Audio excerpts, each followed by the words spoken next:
Hey guys, hope you're doing well. You know, it's been a little while since I've shared a video with all of you guys, and so I thought today I would just talk about a couple of things, hopefully that will help you all. You know, so much of what I'm able to share with you comes out of questions that I'm asked. I don't know if there's something you're seeking unless you ask me. So remember, I can't read your mind. If you've got a question, if you're curious about something, if you want to know how to get more from your training, then start with a question. Reach out to me. That'll help. You know, as it relates to the body weight training, something I want to talk about today, and then I want to use the push-up as one example, or at least look at the push-up as an example of where how we approach it can make a big difference in what we get out of it. But when we talk about the body weight training, and in fact, so much of the training we do, you know, whether it's pails and rails or what have you, we often talk about radiation of tension. You know, one law that I don't know that I've ever actually referenced it in a video, but it's called Hebbs Law.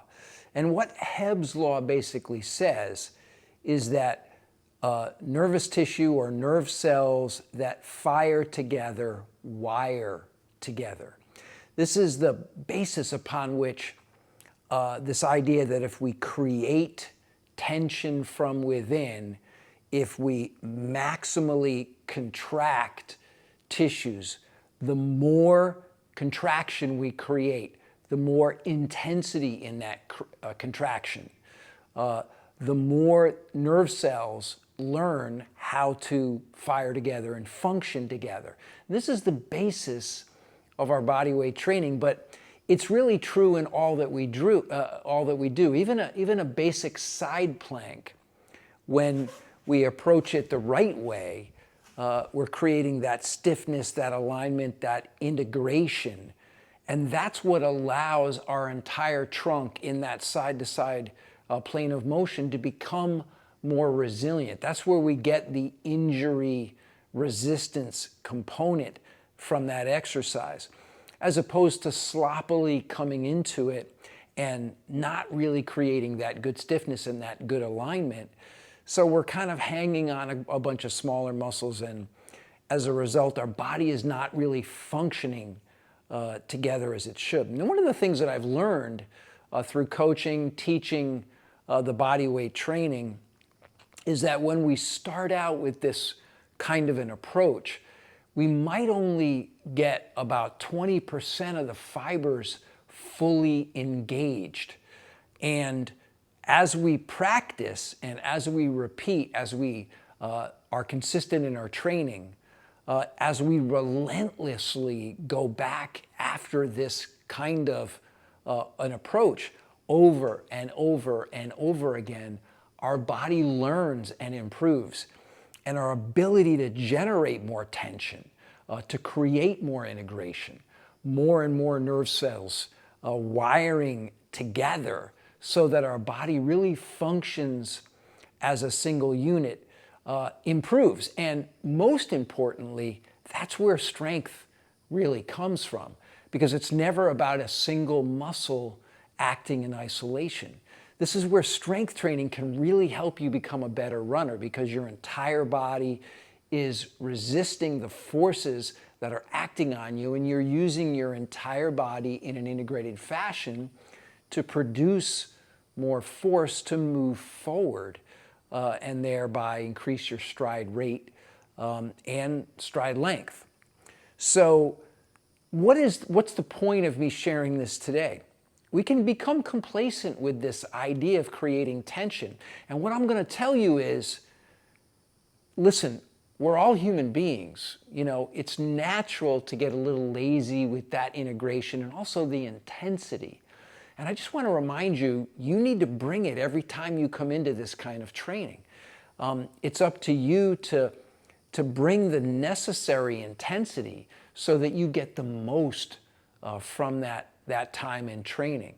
And I wish I could be there every time and train with you, and remind you to squeeze a little harder, to engage your back, to draw the shoulders down, to lengthen your spine, to push through your heels, to squeeze your glutes, to create good abdominal bracing as a base, a foundation for all of that kinds of training, because it really starts here in terms of radiating that tension, squeezing, wringing things out, right? That tug of war that can and should happen from one end of our body to the other.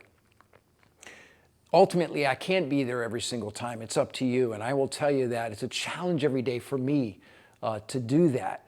And the truth is, if you're not making the gains that you want to make in strength, most of the time, this is the reason why. Because you're not going quite as far as you need to in terms of bringing that intensity, but also being consistent, because you have got to constantly, over and over and over again, send these inputs to your body. It's always harder than you think, and it will always be harder than you think. It's not easy to make gains, especially as we get a little bit older. I mean, I'm kneeling here, as you all know, 61, closer to 62 than 61 right now. I mean, the gains are hard, right? Testosterone is getting lower. Growth hormone is lower. I'm not using really any supplements of any kind right now, and just trying to eat really well. But the gains are just hard. They're hard to make. So we've got to approach things relentlessly and just keep going after it. All right?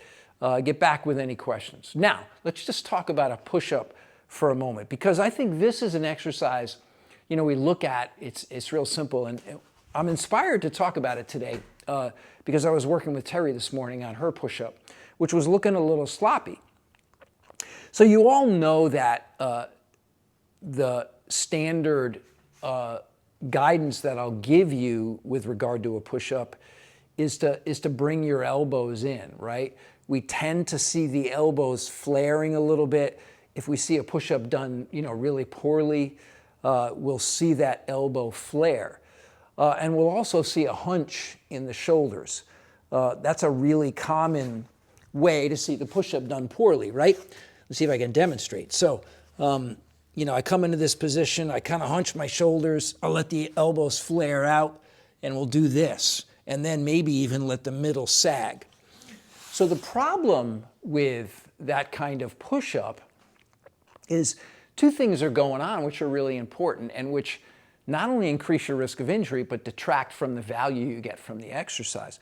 The first is when I flare my elbows out, what naturally happens is these tissues, you can see the pecs here, flaccid, really nothing much fully engaged here. So when we're doing a push-up, we're focusing on our trunk and that integration and radiation of tension. But it's an arm and chest exercise fundamentally. We're trying to strengthen these areas. But when I let my elbows flare, I lose this. Also, when I hunch my shoulders, now again, this has become completely flaccid. The second thing to think about is protecting our shoulders. So any of you that are struggling with any kind of a shoulder injury or shoulder impingement, a rotator cuff problem, we always have to come back to the idea that, we've got our humeral head inside that acetabulum, and there's just not a lot of space in there, right? There's just not a lot of room for that shoulder, which is the most mobile joint in our body, really, to move around. There's a lot of nerves, a lot of connective tissue. So the bottom line is if there's not good stability in this area, or anything gets kind of jammed up, especially with repetitions, injury and pain can often ensue shortly thereafter. So what we've got to do is make sure that we keep everything aligned and nothing gets jammed up. And the way to do that, especially in a push-up, is to, again, come back to this fundamental idea of drawing the shoulders down away from our ears, pulling those shoulder blades together, and along with that, bringing our elbows in tight to our body, right? So again, here's that sort of hunched push-up where we might go like this, and then let's transform to what is a good position for the push-up. And it's like this, right? And what we'll see as, I'll try to demonstrate this, is we'll see that my upper arm never really gets up here, right? Which is a telltale sign of something getting hunched up. So again, make sure I'm in the camera here. Here I am hunched, elbows flaring. Here I am now where I draw those shoulders down and keep the elbows tight to my body. So if I squeeze everything together, so now there's really good shoulder mechanics going on, less stress at my wrists, pulling everything down and tight. That's where we protect our shoulders, but also get the right kind of engagement. So we're reducing our risk of injury, but also getting more from the exercise. So I would encourage you to continue to shoot video of yourself performing exercises like the push-up and others, and check your form, and of course, send it to me. I'm happy to review. I continue to encourage you to do that because subtle differences make a huge difference in your ability to get the most from the exercise, but also reduce the risk of injury. I think I mentioned in one of the emails to you guys recently that I think I started doing 25 push-ups a day and then 50, and now I'm doing 100 pretty consistently, have for a few weeks. And so I fit them in during the course of the day. I'll do them in the midst of when I'm doing some other exercises. And some days it's hard, some days it's easier. And it's been particularly hard recently because of the hours that I've spent in the mountain bike. So more stress on my hands and wrists on the bike. And then I come and, I'm adding push-ups as well to all of that. So, but the key is, and the reason I mention it, is if there were some poor mechanics that were present, I would surely be dealing with some kind of a shoulder issue. So if you're experiencing anything like that, it's always a really good idea to check your form, because if you're doing any number of push-ups or even body weight training and then all of a sudden you suffer some kind of an injury, it's a telltale red flag to go back and check your form with any of these kinds of exercises. I'll finish with this. When I was working with Terry, what I had to get her to really recognize is wherever she is today is where she is. It is what it is, right? So my point being, she was starting to do 15 to 20 push-ups a day and making it pretty routine. And I said, you got to step back, because once you own what is that really good form, right? Once you get that good alignment and you've drawn those shoulders down, you may only be able to come down an inch or two. Maybe that's all you can get. And that's okay, because that's where you are. You can come back tomorrow, go a little deeper, and then eventually what you're building is good form and real strength, as opposed to going through sloppier movements and knocking out more reps. I think you all know that, but it's a good reminder. All right, if you got any questions, follow up. I look forward to connecting. Hope it helps.